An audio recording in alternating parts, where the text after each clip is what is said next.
après cette édition de 20h, retrouvez Serge Alain Autou et ses invités pour le débrief du journal sur le plateau d'Equinox Soir. Serge Alain. Covid-19 au Cameroun, les derniers chiffres, et ils inquiètent.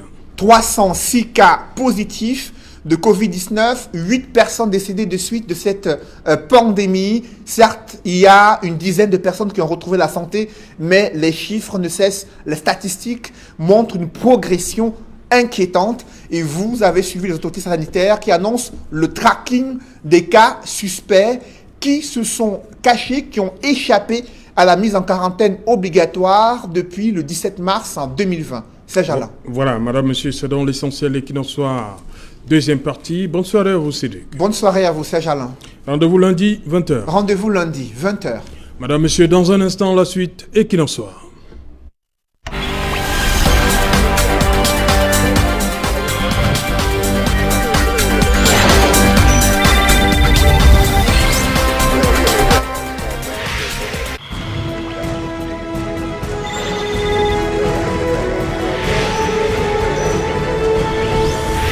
Retour sur le plateau Equinox Soir, nous sommes donc partis pour Equinox Soir, deuxième partie, toujours en compagnie du professeur Aimé Boni à Paris, le docteur Jules Armand Gemcap, il est à Soissons, dans la banlieue parisienne, et Jules Diala, Shanghai, nous sommes en Chine, et sur ce plateau à Douala, avec nous, le docteur Siméon Kussu.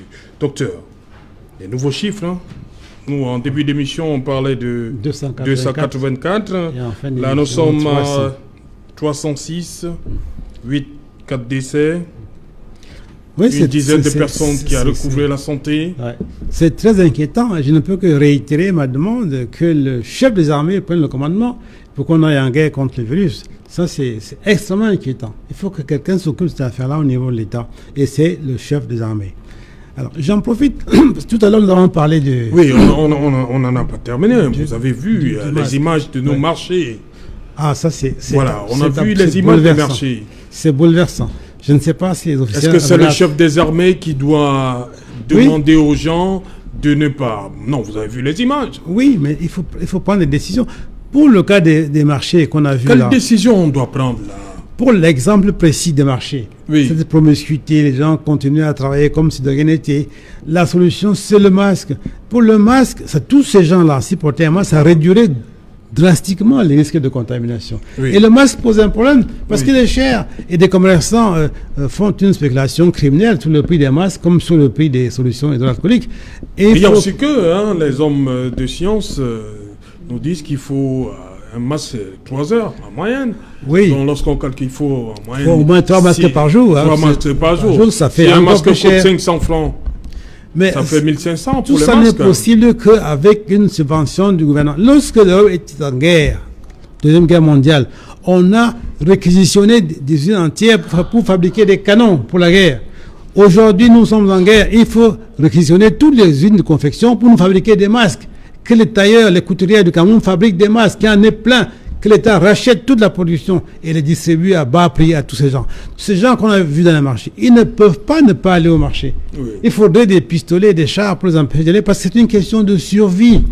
Alors, si on leur donne des masques, ils vont courir un risque bien plus réduit que ce qu'ils courent actuellement. Il faut que tout le monde ait un masque en sortant de la maison. Et ce masque, c'est un bout de papier, le voilà. Hein? Oui. C'est un bout de papier, le masque. Alors, j'en profite pour vous dire, un masque, il y a des techniques pour le porter et pour l'enlever. Oui. Quand vous avez un masque, je vous montre, vous mettez votre masque, vous attachez au-dessus des oreilles. Au-dessus des oreilles, la première ficelle. Oui. Et l'autre... Non, je vais faire comme vous aussi. Hein. L'autre en dessous du menton, vous attachez derrière. Voilà. Oui. Ensuite, très important, pendant toute la durée du port du masque, ne jamais toucher la surface du masque. Oui. Jamais. Parce que si vous touchez la surface du masque, nous sommes dans l'hypothèse que ce masque vous protège contre les virus. Et donc, il y a potentiellement, s'il y a eu quelqu'un de malade en face de vous, il y a donc des virus sur votre masque. Il ne faut pas toucher jamais la surface du masque. Parce que j'ai vu quelqu'un qui enlevait, qui remettait, ça ne vaut rien. Ensuite, quand vous l'enlevez le masque, vous enlevez par derrière. Vous tirez la ficelle. Vous tirez la ficelle en bas. Vous l'enlevez. Vous l'enlevez et vous le jetez. Oui. Pour l'instant, c'est ce qu'on dit. On jette 500 Oui, francs. on jette. Ah oui, on jette 500 francs. Mais il y a des gens qui disent, moi, j'ai pas dit, hein, mais j'ai entendu des gens dire qu'on peut le laver, le stériliser à l'eau de javel. Oui, eh ben, c'est pas idiot, hein. Si l'eau de javel tue les virus, comme on dit, si je lave les mains avec les solutions hydroalcooliques, c'est bien que ça tue les virus. Oui. Donc, voilà, si je mets mon masque dans l'eau javelisée, ou je le retire, il n'y a plus de virus, hein.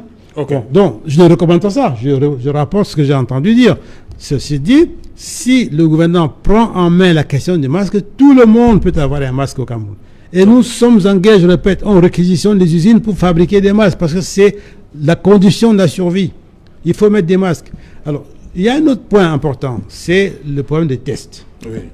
Alors, tout à l'heure, j'ai cité l'expérience d'un malade qui était à la cantine. On lui a dit qu'il n'y a pas, Docteur, vous qu'il y a pas de permettez, tests. vous permettez au docteur Gebkap de réagir sur les derniers chiffres. Sur les chiffres. Voilà, on repart à 60, nous reviendra- attend le docteur on reviendra Gebkap sur les Armand. tests, Docteur oui. Gebkap, 306 cas positifs, 8 décès, une dizaine de personnes qui a comme ça recouvré la santé.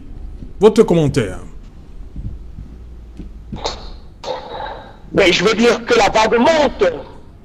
La vague monte. Et il faudrait vraiment faire très attention pour qu'elle ne monte pas plus haut.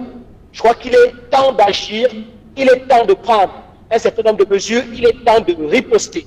Et moi, je propose vraiment une riposte en 3 axes. Voilà, allez-y, les autorités vous écoutent. C'est ça. Je propose donc cette riposte en 3 axes. Le premier axe, c'est la population. Il est temps que la population prenne conscience de la réalité de cette épidémie à coronavirus qui est déjà en train d'envahir le Cameroun. Elle doit prendre conscience. Elle doit donc respecter les mesures prescrites, les mesures barrières. On parlait d'utiliser du savon pour se laver les mains, les solutions hydroalcooliques, le port de masque. Mais il faut aussi qu'il y ait une certaine solidarité vis-à-vis de cette population-là, parce qu'on demande aux gens d'utiliser de l'eau et du savon, mais ils n'ont pas d'eau, ils n'ont pas de savon. Donc là, j'ai attiré l'attention, je lance un cri d'alarme aux autorités. Pour gagner cette guerre, il faudrait vraiment que les autorités fassent le nécessaire pour que cette population-là puisse avoir les moyens d'appliquer les mesures qu'on demande d'appliquer. Et puis, le deuxième axe, c'est le système de santé, le système sanitaire.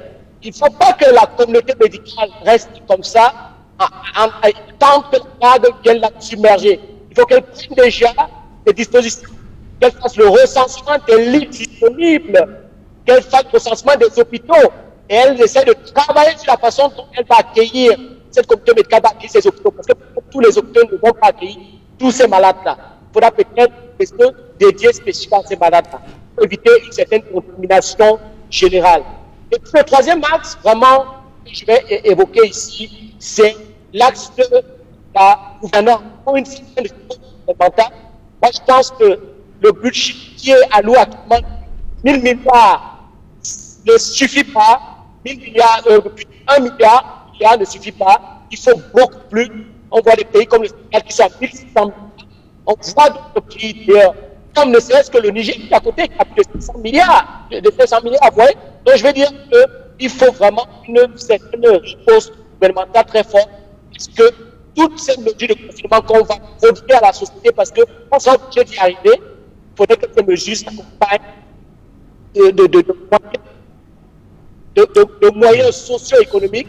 Il faut par exemple qu'il y ait une certaine solidarité pour nos mises d'économie, pour le commerce, et celle de jouer sur les prix, pour que ça apporte la population qu'on assiste à cette inflation à laquelle on assiste actuellement. Il faut aussi qu'il y ait un certain accompagnement au niveau des personnes totalement démunies, une distribution par exemple de l'alimentation à des personnes qui n'ont plus rien. Parce qu'il ne faut pas que le choix aux gens entre mourir chez eux de soif et de faim ou mourir à l'extérieur du coronavirus. Il ne faut pas qu'on arrive à ce choix, parce que malheureusement les gens feront un autre choix, à savoir, mais je peux me débrouiller comme je me débrouillais avant. C'est là où la société sera toute perdante. Il faut une générosité, il faut une solidarité. C'est ça vraiment le message que je voudrais vraiment porter au quotidien. Nous devons être tous ensemble, dans une guerre là, chacun dans son pays. C'est un message de solidarité et de générosité en ce moment grave. Ok, merci Dr Gebkap. Docteur Kuissu, vous avez, dans le journal, vous avez suivi une dame qui dit que lorsqu'elle arrive à l'eau de Javel, inverse, Dites-nous, comment il se trouve où le virus? Le virus, il est sur les Parce surfaces. qu'elle dit qu'elle verse lorsqu'elle arrive terre, chez elle oui. par terre. Oui, Faut expliquer aux Camerounais, parce que cette émission est là pour... C'est comme ce maire qui dit enfin, certains maires qui lavent les marchés tous les jeudis. Bah, heureusement que le Covid-19 leur a fait découvrir que les marchés doivent être propres, qu'il faut les laver. Mais ce n'est pas le problème du Covid-19, ça n'a rien à voir, ça ne change rien du tout. Cette dame verse son eau de javel par terre, c'est perdu.